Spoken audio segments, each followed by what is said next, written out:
Hey everyone, welcome back to BigBrains tip. Today we are solving climbing stairs, a classic DP problem.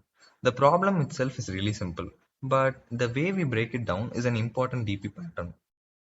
So imagine you're standing at the bottom of a staircase. You have n steps to reach the top. At every move you can either climb one step or two steps. We need to find the total number of different ways we can reach the top. Let's not jump into a formula yet. Let's solve a very few small cases. If there is only one step, there is obviously only one way to reach the top. So the answer is 1. Now suppose there are 2 steps. You have 2 choices.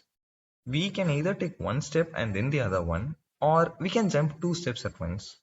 So there are 2 ways.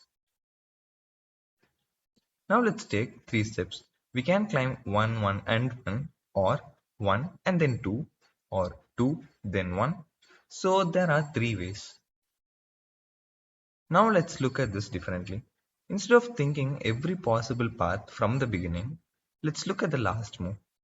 To reach step 3, my last move could have been one step move from step 2, or it could have been two step move from step 1. There are no other possibilities. So every way reaching step 3 belongs to one of these two groups. Ways of reaching step 2 followed by one step, or ways of reaching step 1 followed by two steps. And this isn't only true for step 3, it works for any step n. To reach step n, the final move must come from either n minus 1 or n minus 2. So the number of ways to reach n is simply the number of ways to reach n minus 1 plus the number of ways to reach n minus 2. And this is our entire DP recurrence. Now we can calculate each step using two answers before it. For step 3, it's 2 plus 1 giving us 3. For step 4, it's 3 plus 2 giving us 5. And step 5 gives us 8. This is where DP programming comes in. Notice that to calculate the next answer, we don't need to solve the whole problem again. We already know the answers for the previous two steps, so we simply reuse them. And that's the basic idea of DP. Solve smaller problems once and reuse the answers.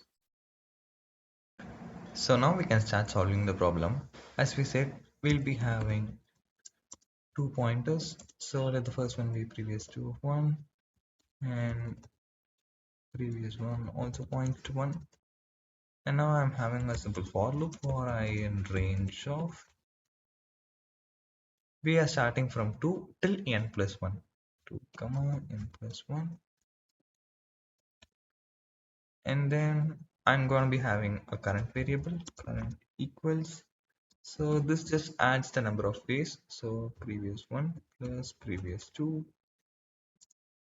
And now we just have to swap things. Previous 2 is now pointing to previous 1, and then previous 1 just points to current.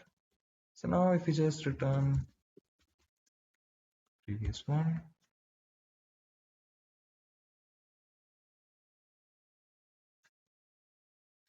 that works. So yes, that works exactly. The one thing to remember from this problem is to reach step n, you must come from either n minus 1 or n minus 2. So we add the number of ways to reach those two steps. And that's step 7. Don't memorize the essay, recognize it.